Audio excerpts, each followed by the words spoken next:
US और Canada का सफर हुआ आसान, इंदौर से फ्लाइट सेवाएं होंगी शुरू। मध्य प्रदेश के लोगों के लिए विदेश का सफर करना अब आसान होने वाला है। आर्थिक राजधानी इंदौर से जल्द ही एयर इंडिया एक्सप्रेस की फ्लाइट बैंकॉक के लिए उड़ान भरेगी। साथ ही इसका फायदा यूएस और कनाडा जाने वाली यात्रियों को भी मिलेगा।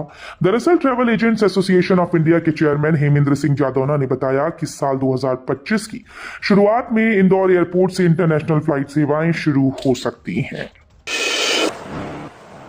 मिनी आंगनबाड़ी कार्यकर्ता अपग्रेड, मानदेय भी दुगना किया। दमोह में होगी 254 सहायिकाओं की भर्ती।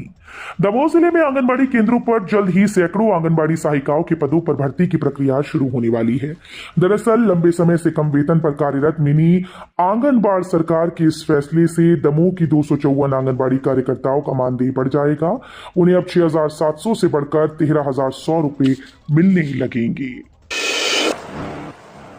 आज से भोपाल में 4 दिन का मजहबी समागम, सैकड़ों निकाह होंगे, तैयारी पूरी। 77 साल पुरानी आलमी तबलीगी इज्तिमा की तहरीर एक बार फिर से दोहराने के लिए तैयार है। आज शुक्रवार सुबह फजर के नमाज के बाद होने वाले बयान के साथ इस 4 दिवसीय समागम का आगाज हो जाएगा।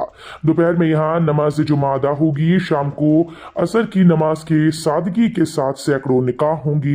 इस बीच देश दुनिया से आए उलेमाओं की तकरीर और बयान का सिलसिला भी जारी रहेगा। मध्य प्रदेश में शादी समारोह से रैलियों तक सीसीटीवी अनिवार्य। मुख्यमंत्री डॉक्टर मोहन यादव की सरकार ने प्रदेश में लोक सुरक्षा कानून लागू करने की योजना बनाई। इसके तहत सार्वजनिक स्थलों के साथ ही अब शादी समारोह, रैलियों और धार्मिक आयोजन स्थल पर सीसीटीवी कैमरे लगाना अनिवार्य होगा। यह कदम बढ़ती जनसंख्या और सुरक्षा जरूरतों को ध्यान में रखते हुए उठाया गया। यूके के बाद जर्मनी पहुंचे सीएम डॉक्टर यादव, बोले एमपी में खोलेंगे जर्मन भाषा के इंस्टीट्यूट, मिलेंगे रोजगार। मुख्यमंत्री डॉक्टर मोहन यादव ने अपनी यूके यात्रा के बाद जर्मनी के दौरे पर हैं। जर्मनी के म्यूनिक में उनका शानदार स्वागत हुआ, जहां उन्होंने जर्मन भाषा के इंस्टीट्यूट खोलने की घोषणा की। मुख्यमंत्री डॉक्टर मोहन यादव ने गुरुवार को जर्मनी दौरे पर बावेरिया राज्य के चांसलरी प्रमुख और संघीय एवं यूरोपीय मामलों के साथ मीडिया विभाग के मंत्री डॉक्टर फ्लोरियन हेरमैन से मुलाकात की। ताजपुर स्टेशन पर इलेक्ट्रॉनिक इंटरलॉकिंग प्रणाली इंस्टॉल, इसे अपनाने वाला देश का पहला स्टेशन। रतलाम रेल मंडल का Tajpur railway station electronic interlocking प्रणाली लागू करने वाला देश का पहला स्टेशन बना। इस प्रणाली का इस्तेमाल स्टेशन पर ट्रेन की सुरक्षित आवाजाही, सिग्नल, स्नीच, क्रॉसिंग गेट नियंत्रित करने के लिए हो सकेगा। इसके लिए स्टेशन पर 132 kV का ट्रांसफार्मर लगाया गया है। मध्य प्रदेश में युवा वकीलों के लिए राहत भरी खबर, सप्ताह भर में जारी होगी अस्थायी सनद। मध्य प्रदेश के 6,000 से ज्यादा युवा वकीलों को मध्य प्रदेश हाईकोर्ट से बड़ी राहत मिली। हाईकोर्ट ने राज्य अधिवक्ता परिषद से कहा कि वो 1 सप्ताह के भीतर इन्हें अस्थायी सनद जारी कर दे। हाईकोर्ट ने यह आदेश हाईकोर्ट बार एसोसिएशन इंदौर के पूर्व सह सचिव राकेश सिंह भदौरिया के द्वारा दायर याचिका का निराकरण करते हुए दिया है। निर्मला सप्रे की विधानसभा सदस्यता खत्म करने मध्य प्रदेश हाईकोर्ट पहुंची कांग्रेस। बीना विधानसभा क्षेत्र से विधायक निर्मला सप्रे की विधानसभा सदस्यता समाप्त करने के लिए कांग्रेस मध्य प्रदेश हाईकोर्ट पहुंची है। विधानसभा में नेता प्रतिपक्ष उमंग सिंघार ने हाईकोर्ट की इंदौर खंडपीठ में इसको लेकर याचिका लगाई। इधर विजयपुर से नवनिर्वाचित विधायक मुकेश मल्होत्रा आज कांग्रेस कार्यालय में पहुंची। एमपी में सक्रिय नक्सलियों में 40% महिलाएं, ग्रामीण को बरगलाने में रहती है भूमिका। मध्य प्रदेश में सक्रिय लगभग 75 नक्सलियों में 40% महिलाएं हैं। ये जानकारी पुलिस की खुफिया रिपोर्ट में सामने आई। ये सभी अलग अलग समूह में पुरुषों के साथ काम कर रही हैं। ये भी पता चला कि कुछ नक्सली प्रेमी प्रेमिका की तरह रह रही हैं। सीएम के विदेश से लौटने पर रामनिवास रावत के मंत्री पद पर फैसला संभव। विजयपुर विधानसभा उपचुनाव में पराजय के बाद रामनिवास रावत ने वन मंत्री पद से त्यागपत्र दे दिया। उन्होंने मुख्यमंत्री डॉक्टर मोहन यादव को अपना त्यागपत्र भेजा। मुख्यमंत्री इस समय विदेश दौरे पर हैं, इसलिए त्यागपत्र स्वीकार करने को लेकर निर्णय उनके लौटने पर होगा। नए साल पर कर्मचारियों को तोहफा, जनवरी 2025 से 3% बढ़ेगा महंगाई भत्ता। प्रदेश के 7 लाख से अधिक कर्मचारियों का महंगाई भत्ता सरकार नए साल में फिर बढ़ाएगी। ये जनवरी 2024 से 46 से बढ़ाकर 50% किया गया। वहीं जनवरी 2025 में वित्त विभाग राज्य कर्मचारियों का महंगाई भत्ता 3% बढ़ाने की तैयारी में है। दरअसल केंद्रीय कर्मचारियों को जुलाई 2024 से 53% की दर से महंगाई भत्ता दिया जा रहा है। कान नदी का प्रदूषित पानी अब भी मिल रहा शिप्रा नदी में, कोई रोक नहीं। प्रदूषित कान नदी का पानी उज्जैन आकर मोक्षदायिनी शिप्रा नदी में मिल रहा है। फिलहाल ये मिलन रोकने को कोई प्रबंध नहीं है। वर्ष 2016 में 95 करोड़ रुपए खर्च कर एक प्रबंध किया था, मगर वो सफल न हो सका। विधायक निर्मला सप्रे के खिलाफ हाईकोर्ट में पहुंची कांग्रेस। पटवारी बोले बीजेपी में दम है तो चुनाव लड़वाए। सागर जिले के बीना से विधायक निर्मला सप्रे के खिलाफ कांग्रेस ने हाईकोर्ट में याचिका लगाई। विधानसभा नेता प्रतिपत्र उमंग सिंघार ने कहा कि विधायक सप्रे ने दल बदल किया है, इसलिए उनकी विधानसभा सदस्यता रद्द की जाए। सप्रे 6 महीने से भाजपा के साथ हैं, लेकिन विधानसभा की सदस्यता से इस्तीफा नहीं दिया। वहीं पीसीसी चीफ ने कहा कि बीजेपी में दम है तो निर्मला सप्रे को इस्तीफा दिलवाकर चुनाव लड़वाए। एनएसयूआई का नर्सिंग काउंसिल में प्रदर्शन। लेखापाल और डिप्टी रजिस्ट्रार चंद्र प्रकाश शुक्ला के निलंबन की मांग। नर्सिंग काउंसिल के डिप्टी रजिस्ट्रार चंद्र प्रकाश शुक्ला द्वारा रजिस्ट्रार की अनुपस्थिति में छात्रों के रजिस्ट्रेशन दस्तावेजों पर हस्ताक्षर किए जाने का मामला गर्माता जा रहा है। गुरुवार को एनएसयूआई ने मध्य प्रदेश नर्सिंग काउंसिल कार्यालय में प्रदर्शन करते हुए लेखापाल राहुल सक्सेना और डिप्टी रजिस्ट्रार चंद्र प्रकाश शुक्ला के खिलाफ गंभीर आरोप लगाए। एनएसयूआई प्रदेश उपाध्यक्ष रवि परमार ने डिप्टी रजिस्ट्रार और लेखपाल के निलंबन और निष्पक्ष जांच समिति गठित करने की मांग उठाई।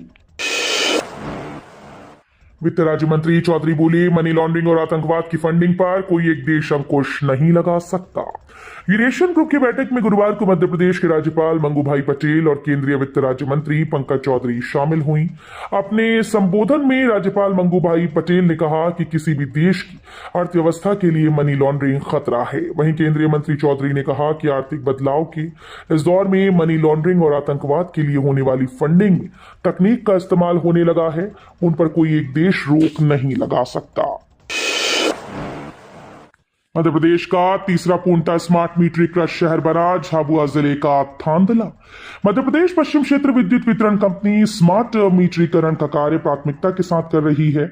पश्चिम क्षेत्र कंपनी का थांदला शहर प्रदेश का तीसरा 100% स्मार्ट मीटरीकरण वाला शहर बन गया है। इसके पहले महू और खरगोन शहर इस श्रेणी के हैं। एमपी में मॉल में शॉपिंग करने पर टीआई सस्पेंड। मध्य प्रदेश के टीआई को मॉल में शॉपिंग करना महंगा पड़ गया और उन्हें सस्पेंड कर दिया गया। मामला मुरैना का है, जहां के रिठौरा थाना टीआई जितेंद्र दोहरे को सस्पेंड किए जाने का मामला चर्चाओं का विषय बन गया। टीआई जितेंद्र दोहरे को मुरैना एसपी समीर सौरभ ने सस्पेंड किया। ललितपुर पिपराई चंदेरी के बीच बिछेगी रेल लाइन, ग्रामीणों को होगा बड़ा फायदा। रेल मंत्रालय की ओर से मध्य प्रदेश को एक बड़ी सौगात दी गई। ललितपुर चंदेरी से होते हुए पिपराई ब्रॉडगेज रेल लाइन के हुए सर्वे को स्वीकृति दी गई।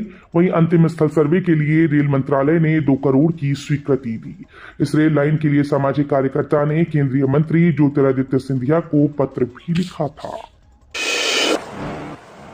खाद के लिए छतरपुर में मची भगदड़। लाइन में लगी महिला और पुरुष के बीच हुई झूमा झटकी। स्कूल छोड़ लाइन में लगे बच्चे, एसडीएम ने कहा कि सभी सोसाइटी में भेज दी खाद। सोमवार की सुबह से सटई रोड गल्ला मंडी में हजारों की संख्या में किसान खाद लेने के लिए लाइन में लग गए। महिलाएं, पुरुष और स्कूली बच्चे भी शामिल थे। सुबह 10 बजे गोदाम खुला तो अचानक से महिलाओं और पुरुषों में भगदड़ मच गई। इस बीच लाइन में लगी महिला और पुरुष के बीच में झूम झटकी हो गई। पहाड़ी इलाकों में बर्फबारी से एमपी में गिरा पारा, पचमढ़ी राज्य का सबसे ठंडा स्थान। उत्तर भारत के पहाड़ी इलाकों में जैसे मनाली, कश्मीर आदि जगहों पर बर्फबारी होने से इसका असर मध्य प्रदेश में भी पड़ने लगा है। राज्य के कई इलाकों में ठंडीली हवाएं चलने लगी। प्रदेश के पचमढ़ी का तापमान 5.6 डिग्री सेल्सियस दर्ज किया गया। धीरेन्द्र शास्त्री की हिंदू पदयात्रा में पहुंचे श्याम रंगीला, बाबा बागेश्वर की मिमिक्री भी करके दिखाई। मध्य प्रदेश के छतरपुर स्थित बागेश्वर धाम के पीठाधीश्वर धीरेन्द्र कृष्ण शास्त्री इन दिनों सनातन हिंदू एकता पद यात्रा पर निकले हुए हैं। इस यात्रा में राजनीति, फिल्म और कला समेत तमाम अन्य क्षेत्रों की हस्तियां आकर बाबा बागेश्वर का समर्थन कर रही हैं। इस कड़ी में प्रसिद्ध मिमिक्री आर्टिस्ट और कॉमेडियन श्याम रंगीला भी हाल ही में यात्रा में पहुंचे। श्याम रंगीला वही आर्टिस्ट हैं जो प्रधानमंत्री नरेंद्र मोदी की मिमिक्री करने के लिए पहचाने जाते हैं। यात्रा में पहुंचने के बाद उन्होंने धीरेन्द्र शास्त्री की मिमिक्री भी करके दिखाई। साथ ही इसका वीडियो शेयर करते हुए उन लोगों पर भी निशाना साधा जो यात्रा में शामिल होने की वजह से उन्हें मोदी भक्त बता रहे हैं। इंदौर में उद्योगपति की बहू ठगी का शिकार, फर्जी ईडी ऑफिसर बनकर ऐंठे 1.60 करोड़। जेट एयरवेज के संस्थापक नरेश गोयल से संबंधित मनी लॉन्ड्रिंग के प्रकरण में शामिल बताकर इंदौर की महिला कारोबारी को साइबर ठगों ने 3 दिन डिजिटल अरेस्ट रखा। ठगों ने खुद को प्रवर्तन निदेशालय के अधिकारी बताकर महिला को झांसे में लिया और जांच के नाम पर 1,60,00,000 रुपए अपने खाते में जमा करा लिए। महाराष्ट्र झारखंड को देखते हुए लाडली बहना योजना पर बड़ा फैसला लेगी एमपी सरकार। मध्य प्रदेश के विधानसभा चुनाव गेम चेंजर साबित हुई महिला वोटर्स का असर महाराष्ट्र और झारखंड चुनाव में दिखा। महाराष्ट्र में शुरू की गई लाड़की बहन योजना और झारखंड में चल रही मैया सम्मान योजना ने पूरा सियासी खेल ही बदल कर रख दिया। महिलाओं के लिए लाडली बहना जैसी योजना को शुरू करने का पूरा क्रेडिट एमपी को ही जाता है। शेख हसीना ने बांग्लादेश में हिंदू पुजारी की गिरफ्तारी का किया विरोध, तत्काल रिहाई की मांग। बांग्लादेश के अपदस्थ प्रधानमंत्री शेख हसीना ने हिंदू पुजारी चिन्मय दास की गिरफ्तारी की निंदा की और वहां की अंतरिम सरकार से उन्हें रिहा करने की मांग की। गौरतलब है कि हाल ही में बांग्लादेश में हिंदू समूह सम्मिलिता सनातनी जोत के नेता व इस्कॉन ट्रस्ट के सचिव रहे चिन्मय कृष्णदास ब्रह्मचारी को गिरफ्तार कर लिया था, जिसका बड़े पैमाने पर विरोध हो रहा है। ऑस्ट्रेलियाई प्रधानमंत्री के भारतीय टीम से मिलने पर खुश हुए पीएम मोदी। प्रधानमंत्री नरेंद्र मोदी ने ऑस्ट्रेलियाई प्रधानमंत्री एंथनी अल्बानीज के कैनबरा में